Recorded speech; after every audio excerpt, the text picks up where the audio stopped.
للمتقين والصلاة والسلام على سيد الأنبياء والمرسلين وعلى آله وأصحابه الطيبين الطاهرين أما بعد فأعوذ بالله من الشيطان الرجيم بسم الله الرحمن الرحيم مرج البحرين يلتقيان بينهما برزخ لا يبغيان فبأي آلاء ربكما تكذبان يخرج منهما اللؤلؤ والمرجان صدق اللہ العظیم غوث اعظم بمنے بے سر و ساما مددے قبلِ دین مددے کعبہ ایمان مددے انتظار کرم تست من عینی را اے خدا جو خدا بینو خدا دا مددے بگردہ بے بلا افتادہ کشتی ضعیفان و شکستہ رات و پشتی بحق کے خواجہ عثمان ہارون مدد کن یا معین الدین چشتی مدد کن یا معین الدین چشتی مدد کن یا معین الدین چشتی۔ محترم و مکرم حضرات علماء ذوی الاحترام حاضرین محفل، السلام علیکم ورحمۃ اللہ وبرکاتہ۔ انتہائی احترام و عقیدت کے ساتھ اپنے اور ساری کائنات کے مرکز عقیدت انیس بے کساں چارہ ساز درد منداں، ہم غریبوں کے غم گسار، ہم فقیروں کی ثروت، شہر یار ارم تاجدار حرم نوبہار شفاعت، شب اسرا کے دولہا نوشے بزم جنت، دانائے سبل مولائے کل ختم الرسل، خسرو خوباں سیاح لامکاں وجہ کن فکاں، در اللہ المکنون سر اللہ المخزون عالم ما کانا وما یکون،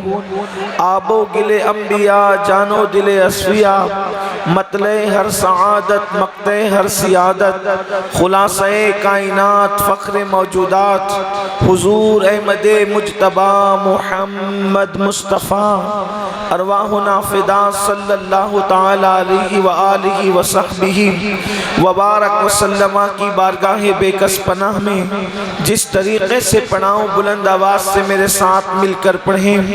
الصلاۃ والسلام علیک یا رسول اللہ، السلام علیکہ یا رسول اللہ، الصلاۃ والسلام علیک یا نبی اللہ، السلام علیکہ یا نبی اللہ۔ اتنا بڑا مجمع ہے، سب مل کر پڑھیں بلند آواز سے، آپس میں بات چیت نہ کریں، گفتگو نہ کریں، میں جس طرح پڑھا رہا ہوں میرے ساتھ مل کر پڑھیں۔ الصلاۃ والسلام علیک یا رسول اللہ، الصلاۃ والسلام علیکہ یا رسول اللہ، الصلاۃ والسلام علیک یا نبی اللہ، الصلاۃ والسلام علیکہ یا نبی اللہ، الصلاۃ والسلام علیک یا حبیب اللہ، الصلاۃ والسلام علیکہ یا حبیب اللہ، وعلی آلک و اصحابک یا نور اللہ، وعلی آلک و اصحابک یا نور اللہ، صلی اللہ تعالی علیہ وسلم۔ خون خیر الرسل سے ہے جن کا خمیر، خون خیر الرسل سے ہے جن کا خمیر، ان کی پاکیزہ طینت پہ لاکھوں سلام، آب تطہیر سے جس میں پودے جمے اس ریاض نجابت پہ لاکھوں سلام، وہ شہید بلا شاہ گلگوں قباب بے کسے دشت غربت پہ لاکھوں سلام۔ آج کی یہ محفل تاجدار کربلا امام الائمہ امام عرش مقام امام حسین علی جدہ وعلیہ السلام کی بارگاہ میں خراج عقیدت پیش کرنے کے لیے انعقاد پذیر ہے۔ اسی سلسلے میں قرآن مقدس کی چند آیات کی تلاوت کرنے کا شرف حاصل کیا گیا ہے۔ دیارے اعلیٰ حضرت امام احمد رضا میں یہ بڑی خوبصورت سی محفل آپ لوگوں نے منعقد کی ہے۔ اللہ تبارک و تعالی میرا اور آپ سب کا آنا اپنی بارگاہ میں قبول فرمائے، آمین اللہم اور ہم سب کے لیے آخرت میں ذریعہ نجات بنائے۔ آمین۔ آپ نے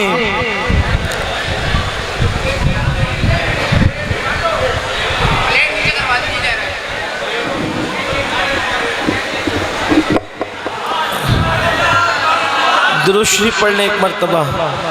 درود شریف پڑھنے ایک مرتبہ۔ اللہم صلی علی سیدنا و مولانا محمد معدن الجود والکرم و آلہ و اصحابہ و بارک وسلم، صلاۃ و سلاما علیک یا رسول اللہ صلی اللہ تعالی علیہ وسلم۔ آپ حضرات نے ماہ محرم شریف کے پہلے عشرے میں کربلا سے متعلق بہت ساری باتیں، بہت سارے واقعات، بہت سا امام کا ذکر سماعت کیا۔ تھوڑی دیر ہم بھی اس محفل میں حاضر ہیں اور ہم بھی امام پاک کی بارگاہ میں خراج پیش کرنا چاہتے ہیں۔ اگر اسی طرح سے آپ لوگ باتیں کرتے رہے، گفتگو ہوتی رہی، تو آپ مجھے بتائیں کہ گفتگو کیسے ہوگی، بیان کیسے ہوگا؟ ہر بندہ ایک دوسرے کے ساتھ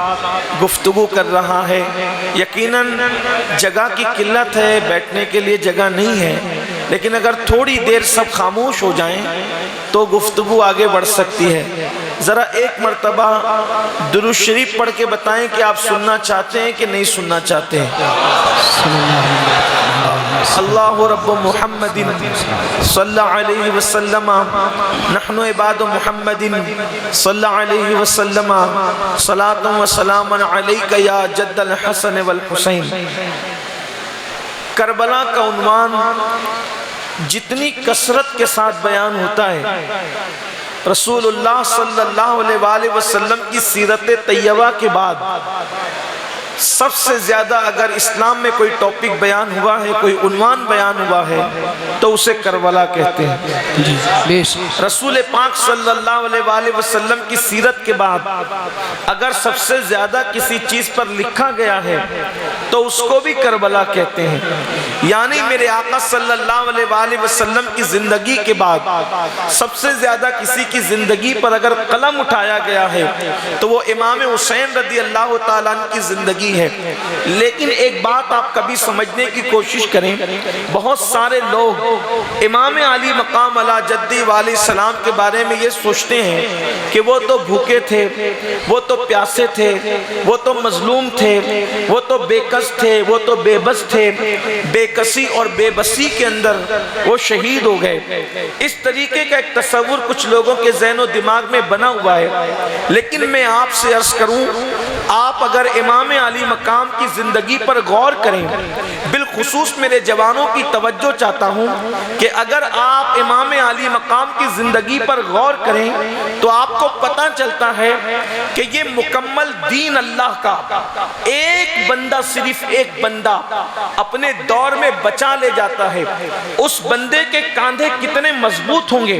وہ شخص کتنا جری ہوگا، وہ شخص کے اندر کتنی جرات ہوگی، اس شخص میں کتنی شجاعت ہوگی، اس شخص کا دماغ کتنا تیز ہوگا،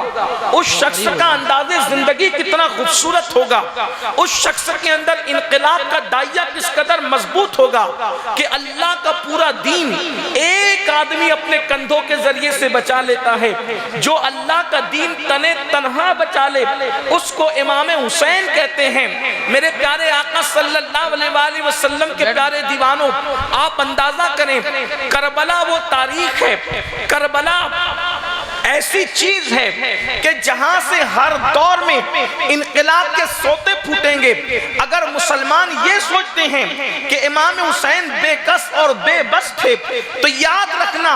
امام حسین جیسا بہادر، امام حسین جیسا شجاع، اللہ اکبر، پشت زمین اور چشم فلک نے ان کے دور کے بعد نہ دیکھا ہے نہ قیامت تک کبھی دیکھ سکتے ہیں۔ اس لیے کہ اندازہ کریں، ایک طرف 22,000 کا لشکر ہے اور ایک طرف صرف 72 نفوس قدسیہ ہیں، صرف 72 لوگ ہیں، اور ان 72 لوگوں کے اندر حبیب ابن مظاہر جیسے بوڑھے لوگ بھی موجود ہیں اور علی اصغر جیسے بچے بھی موجود ہیں۔ اللہ اکبر، یعنی سب کے سب جوان نہیں، سب کے سب طاقتور نہیں، بلکہ اس میں بوڑھے بھی ہیں، اس میں بچے بھی ہیں، لیکن امام علی مقام 22,000 کا لشکر دیکھ کر کے گھبراتے نہیں ہیں، بلکہ اللہ کے دین کی حفاظت کر جاتے ہیں۔ یاد رکھیے، اللہ اکبر، اب پوری دنیا کے اندر جو انقلاب کی تحریک چلے گی اس کا تعلق کہیں نہ کہیں کربلا سے ضرور ملتا ہوا ہوگا۔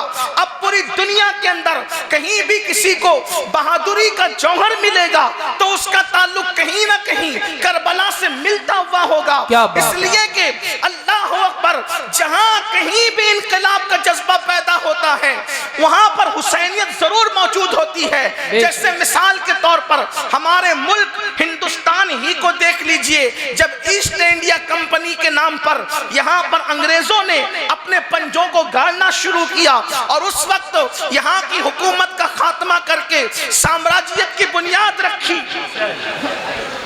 یہ مت کرے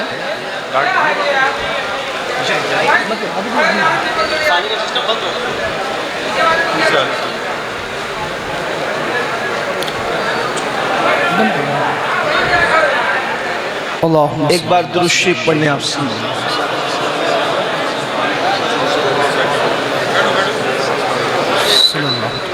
اللہ رب محمد صلی اللہ علیہ وسلم نحن عباد محمد صلی اللہ علیہ وسلم۔ میری گزارش ہے، اگر آپ لوگ واقعی سننے کے لیے آئے ہیں تو مجھے کچھ بولنے دیں آپ، اور اہل منبر سے میری گزارش ہے کہ وہ اپنے منصب کا خیال کریں، اور ان کو چاہیے کہ وہ کسی مشاعرے میں نہیں بیٹھے ہوئے ہیں بلکہ وہ امام علی مقام کی محفل میں بیٹھے ہوئے ہیں، اور اگر اہل منبر کو اپنے منصب کا خیال نہیں ہے تو اس کا مطلب یہ ہے کہ پھر انہیں منبر پہ بیٹھنے کا حق بھی نہیں ہے۔ تو میری گزارش یہ ہے کہ تھوڑا سا ذرا خیال کریں۔ یہ جو یہاں سب آپ سب نیچے اترو، سب سیٹ سے ہو جائے گا، نیچے ابھی بیٹھ جاؤ، ادھر سے آپ لوگ سب نیچے بیٹھ جاؤ، سب نیچے بیٹھ جاؤ، بیٹھ جاؤ سب بالکل خاموشی کے ساتھ، بالکل زنا چھوڑ دیں، سب زنا چھوڑ دیں، بالکل خاموش بیٹھ، سب زنا چھوڑ دیں، ادھر سب نیچے بیٹھ جائیں، نیچے آرام سے، ایک کھڑے مت ہو، بیٹھ جاؤ، اور سب مل کے ایک بار درود شریف پڑھیں۔ صلی اللہ علیہ وسلم۔ اللہ رب محمد صلی اللہ علیہ وسلم نحن عباد محمد صلی اللہ علیہ وسلم صلاۃ و سلام علیک یا جد الحسن والحسین۔ میں آپ حضرات کی محبتوں کی قدر کرتا ہوں، آپ کے جذبات کی قدر کرتا ہوں، اور مجھے اس کا احساس ہے کہ آپ لوگ بڑی محبت کرتے ہیں، لیکن محبت کے اندر ایسا نہیں ہونا چاہیے کہ بے ادبی ہو، اس لیے کہ جن کے ذکر کے لیے آپ آئے ہیں ان ہستیوں کو آپ پہلے سمجھے کہ یہ کون لوگ ہیں۔ آپ یا غوث المدد کہہ کے جیتے ہیں، جو غوث یا حسین اور یا حسن کہہ کے جیتے تھے یہ وہ ہستیاں ہیں۔ غوث پاک جس کا نام لیتے تھے بزرگی کی حیثیت سے، یہ وہ لوگ ہیں۔ میرے بھائیوں، ہماری محبت میں ان بزرگوں کی بے ادبی کرو گے تو کہیں ایسا نہ ہو کہ اللہ نہ کرے آپ کا بھی نقصان ہو اور ہمارا بھی نقصان ہو۔ اس لیے ایک بار سب لوگ بلند آواز سے درود شریف پڑھیں، مجھے گفتگو کرنے دے، وقت بڑا مختصر لے کر ہم آئے ہیں، ایک بات مجھے جو ہے وہ بات شروع کر لینے دے۔ درود شریف پڑھ کے بلند آواز سے ذرا سا اظہار کریں، اللہم صلی علی سیدنا و مولانا محمد معدن الجود والکرم وآلہ واصحابہ وبارک وسلم، صلاۃ و سلام علیک یا رسول اللہ صلی اللہ علیہ وآلہ وسلم۔ تو امام علی مقام اس انقلابی شخصیت کا نام ہے کہ دنیا میں جہاں کہیں بھی اب انقلاب آئے گا تو اس انقلاب کے تار کہیں نہ کہیں کربلا سے ملتے ہوئے نظر آئیں گے جی کیونکہ دنیا کے اندر حرکت، جہد مسلسل، غیرت، حمیت، انقلاب کی جو روح پھونکی ہے امام علی مقام نے کہ ایک طرف وقت کی پوری حکومت ہو اور اس کی پوری طاقت ہو، پوری قوت ہو، ان کے گرگے موجود ہو، ان کے ضمیر فروش لوگ موجود ہو، ان کی ہڈیاں چوسنے والے، ان کے دلال اور ان کے گنڈے موجود ہوں، اور اگر حق کا جنازہ نکل رہا ہو تو انسان اکیلے کھڑا ہو جائے، یہ پرواہ نہ کرے کہ کون ساتھ دے رہا ہے کون ساتھ نہیں دے رہا ہے۔ حسین پاک کی زندگی نے بتایا اگر حق کے لیے انسان اکیلے کھڑا ہو تو وہ اکیلا نہیں ہوتا بلکہ اللہ اس کا ساتھ دیتا ہے، اور خدا جس کا ساتھ دیتا ہے وہ کبھی شکست نہیں کھا سکتا۔ امام علی